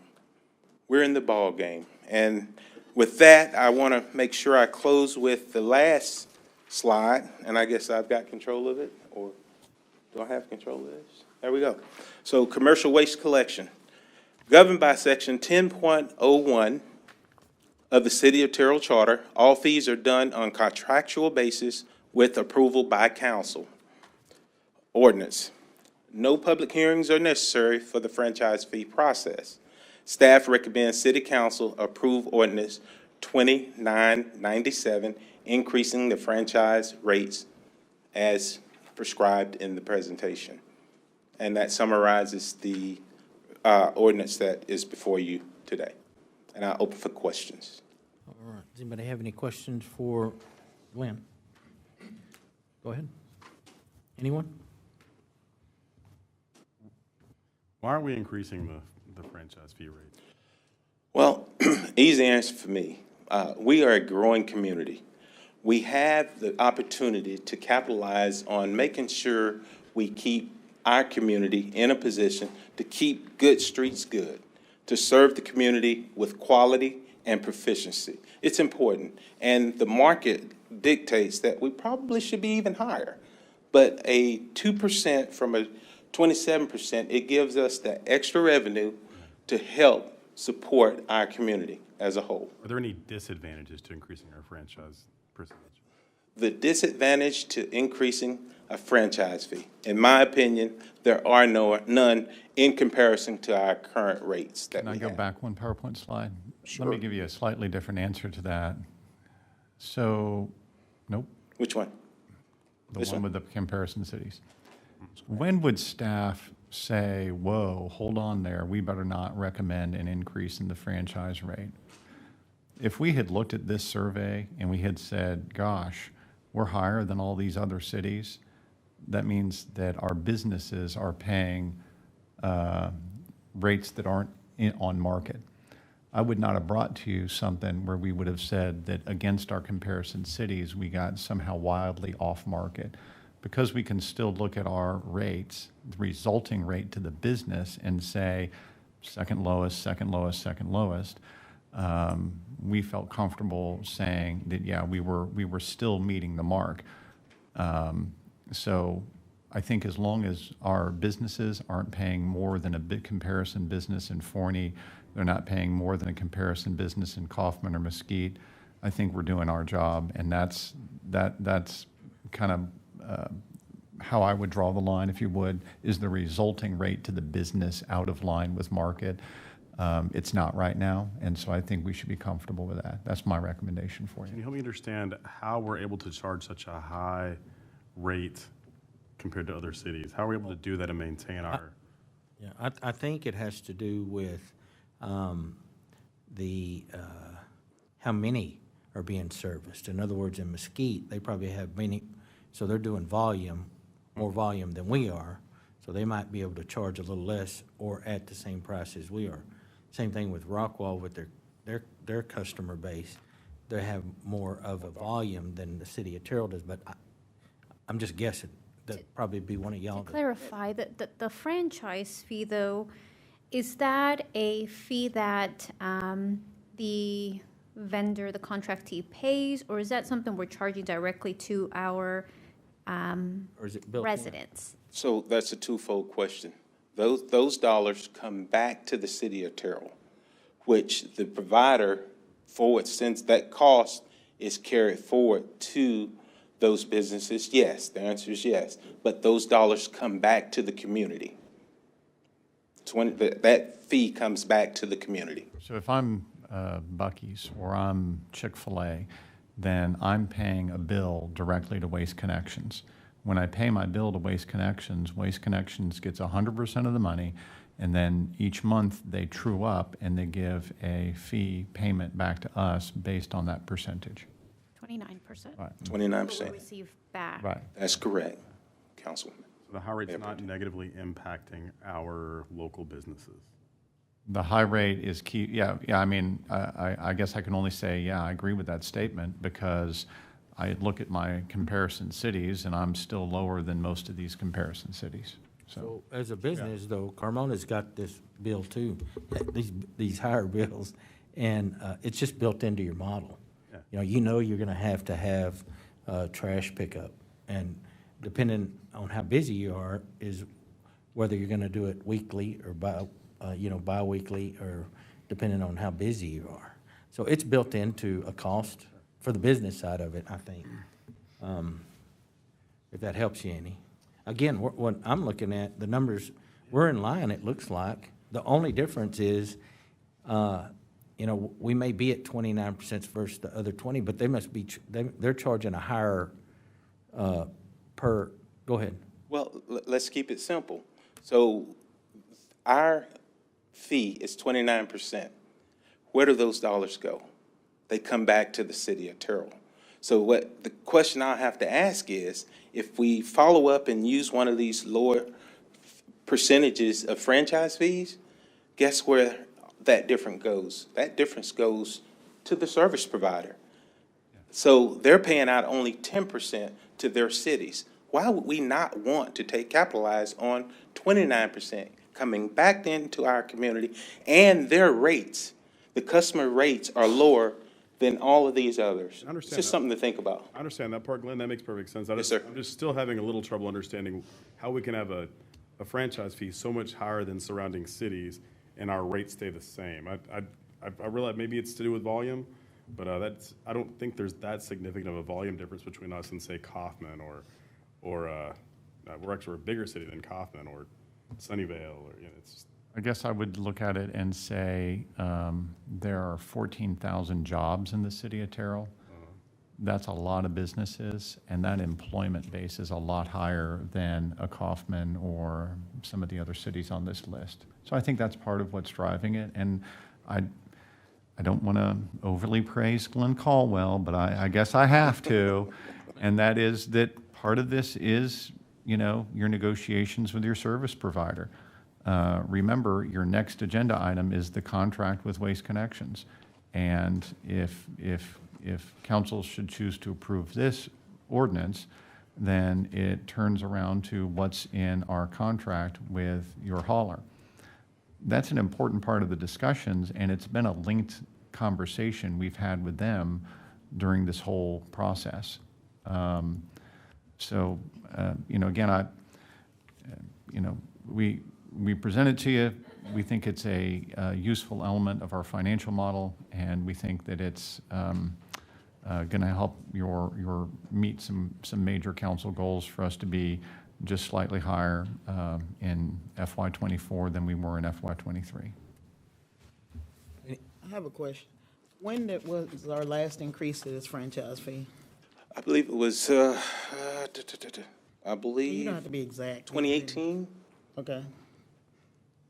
So maybe 4 or 5 years. Okay, another question, I was wondering about the annual street maintenance program. Can you tell me something specifically?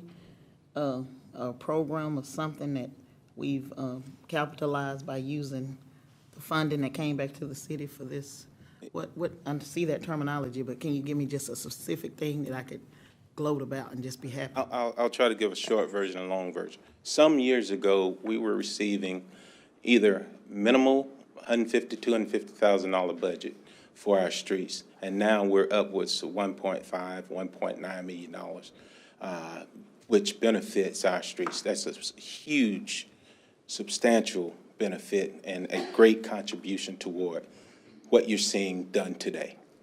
The 4.3 miles that we just did of 2-inch asphalt overlay are our annual street maintenance program. It was $1.6 million in FY23.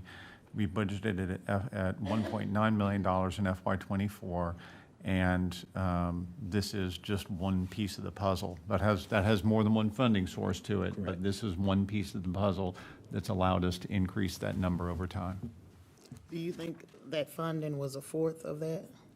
Just trying to get some ideas about how much revenue. And I might just ought to be direct and just say, how much we get a year for this, 27%?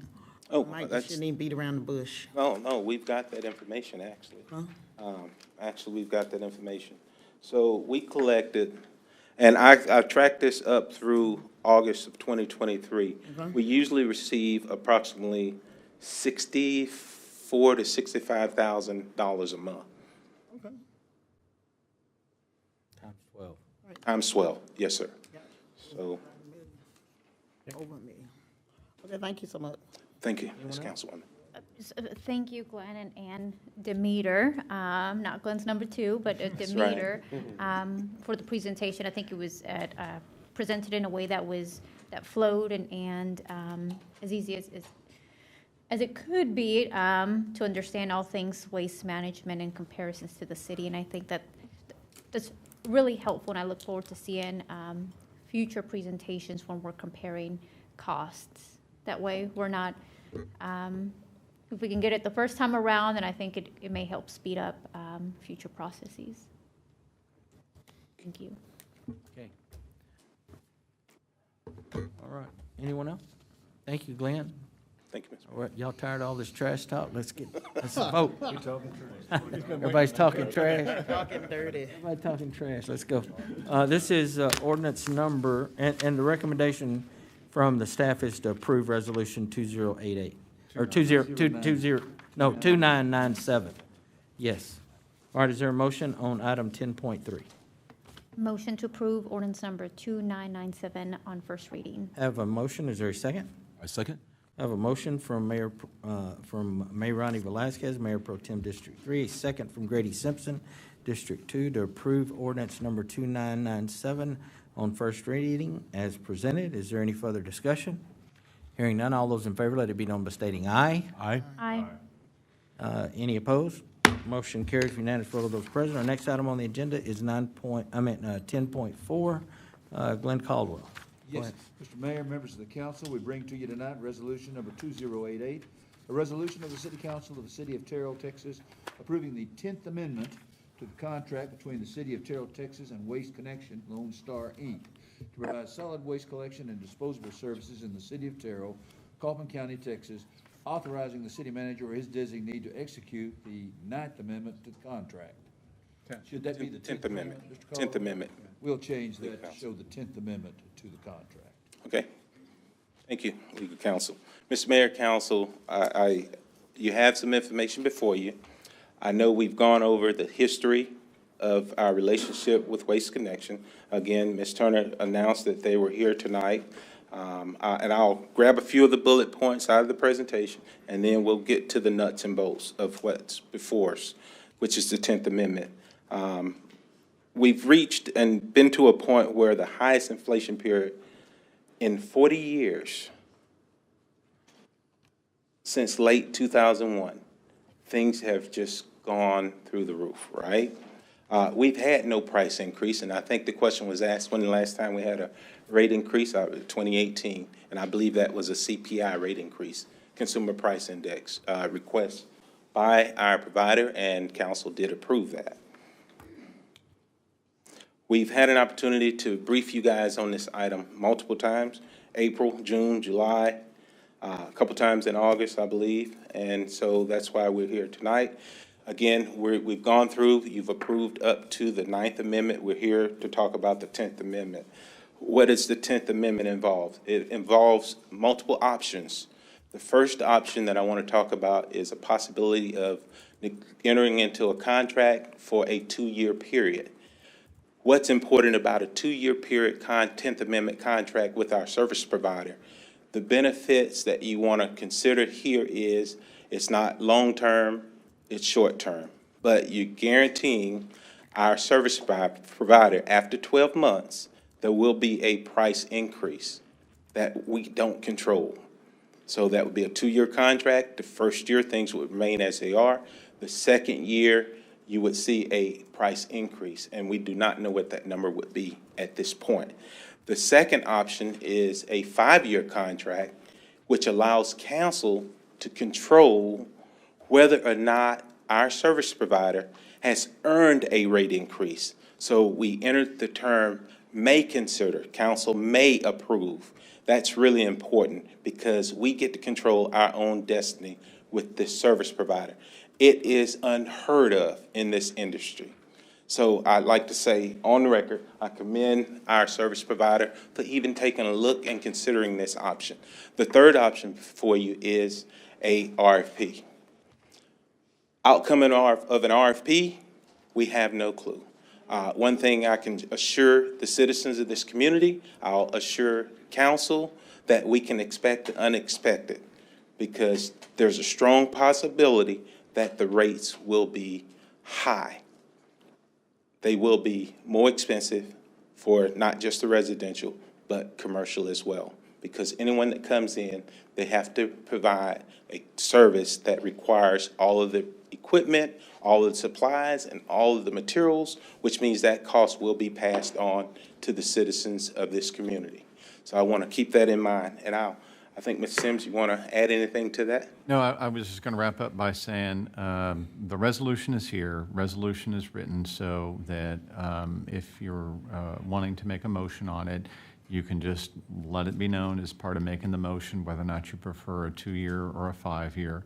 Obviously, if that gets a no vote, then we would need to go out to an RFP. We're on a sort of a month-to-month rollover contract right now, so we're stable. We can remain stable for an extended period of time.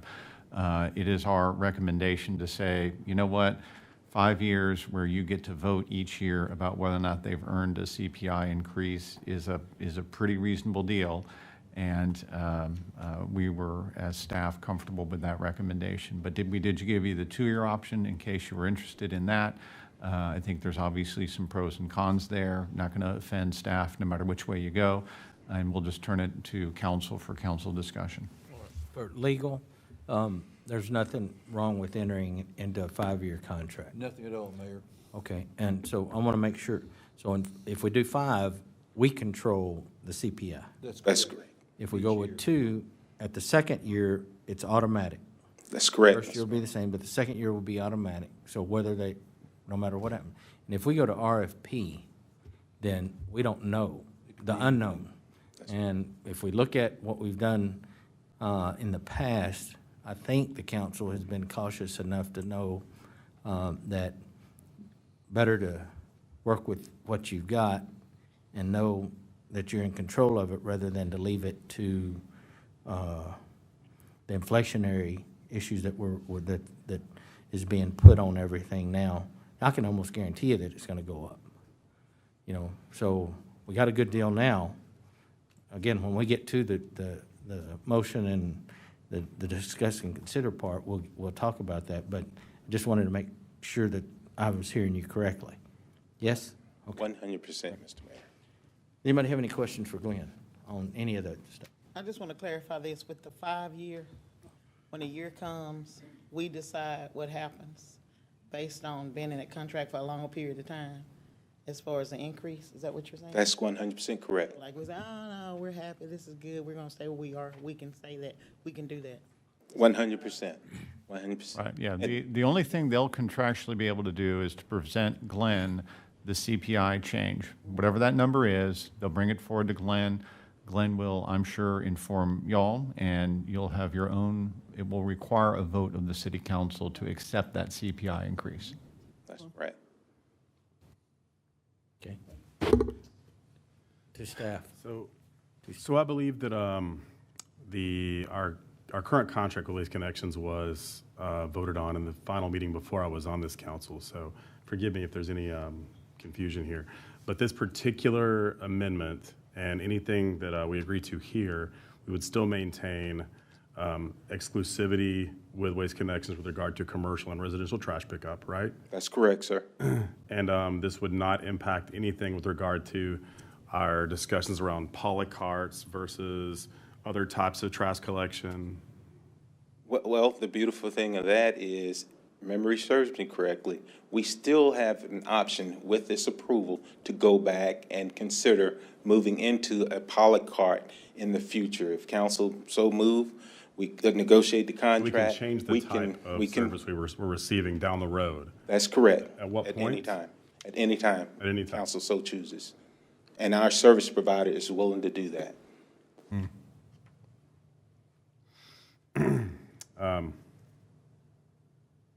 Okay. And the only reason the only concerns that I have at this point is maybe something that can't necessarily be resolved at this point, but I get a lot of inquiries and concerns from my constituents regarding, you know, the services, the trash cans being torn up, those kinds of things, and also the change in the can size going on at 35. You know, I personally probably would have voted to go with the polycarts, you know, and the automated, the pickup with the arm that comes down and does it for us. But that's not on the table currently. But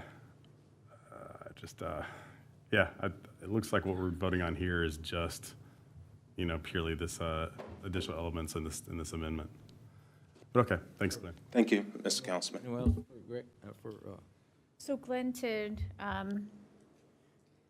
whether we go with the 2 or the 5-year contract, the end of the contract would be 2 to 5 years. Everything, for example, as Councilmember Phil Robinson mentioned, would stand due to previous agreements.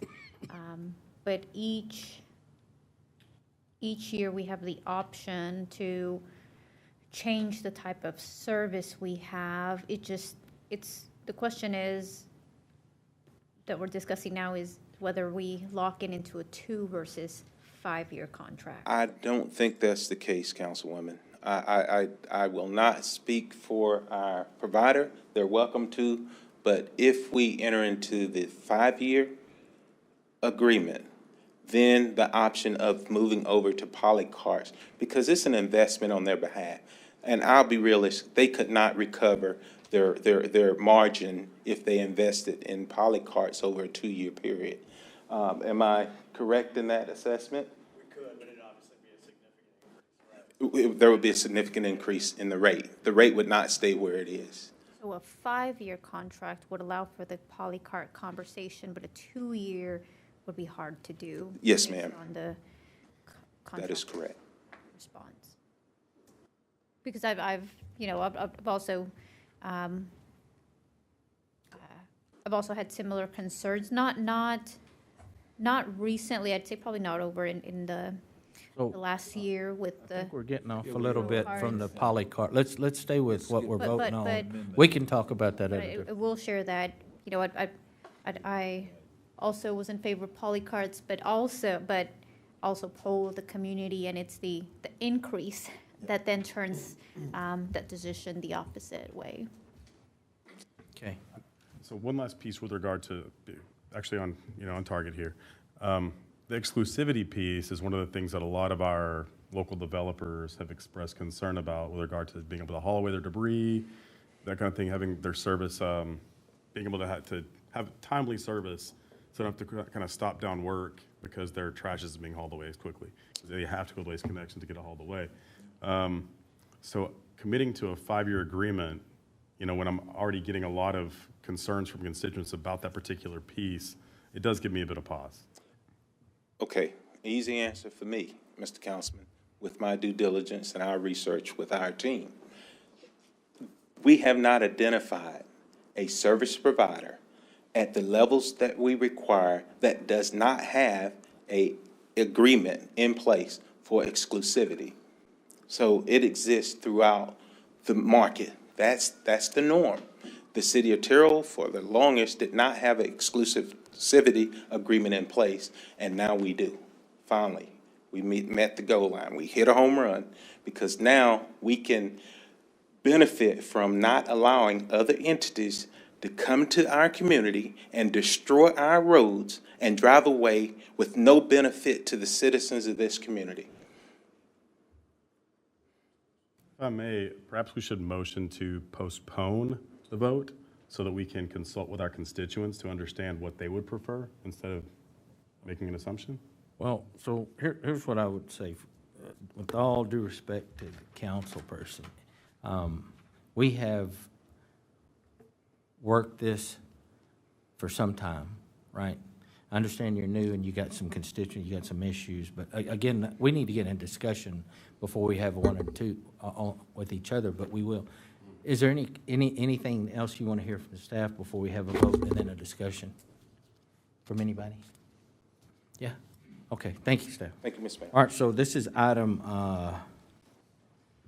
is it 10.4? Is it Yes, sir. resolution Yes, sir. 2088? Correct. So in order for us to get into discussion, we would need a motion. Is there a motion on 10.4?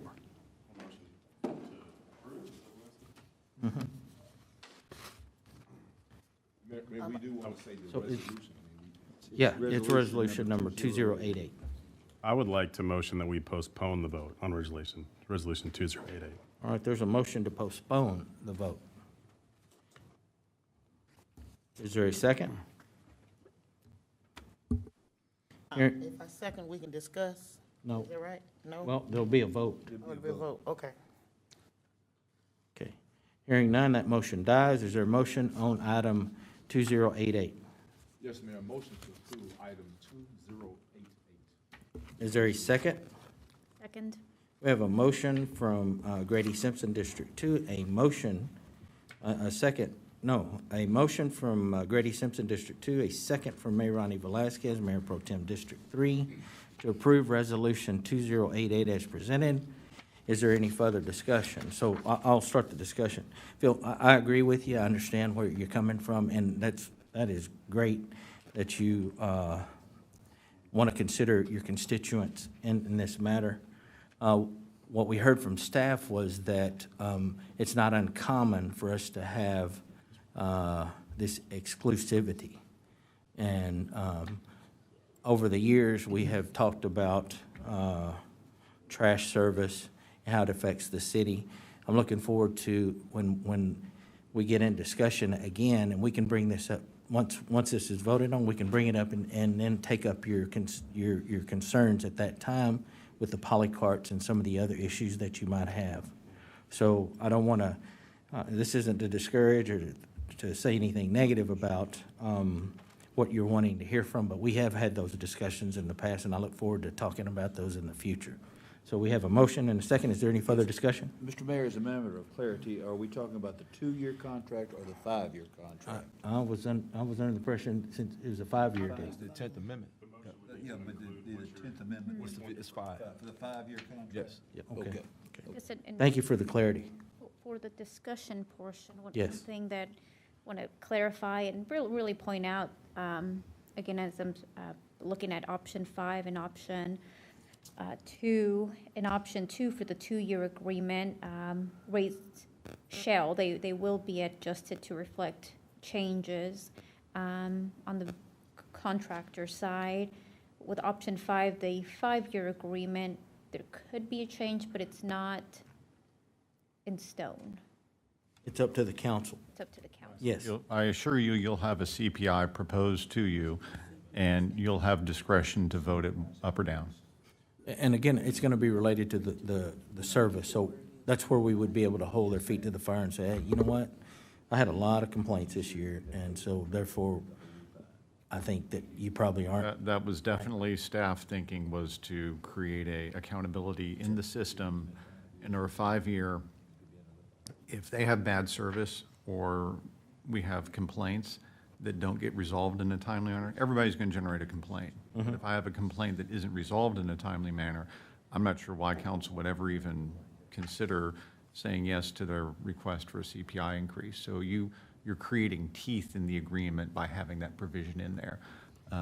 Y'all's discretion to vote one way or the other, but that was the intent anyway. Yeah. Just, I'd like to add to the discussion. Yes. If I understand this, because this is just layman's terms, I'd prefer to indulge in the 5-year contract because it seems like we have more control. I mean, they can bring the index to us and we can say, oh, nah, just keep on moving like we've been moving. We're in a contract.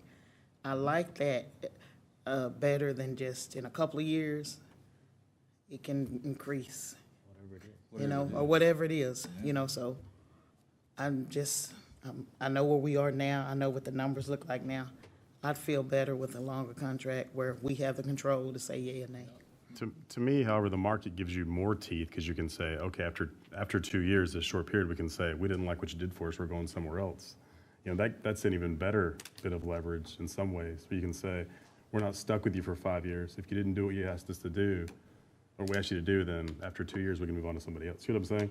You've got the leverage of competition is, you know, as some leverage as well, quite a bit of leverage. I'm just thinking back I see the point. on like some quotes when we looked at other companies. This was the best for us, so I know we're already ahead of the game because of that.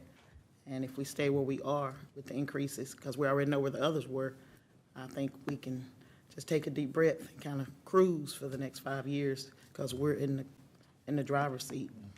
Personally, that's the way I interpret this.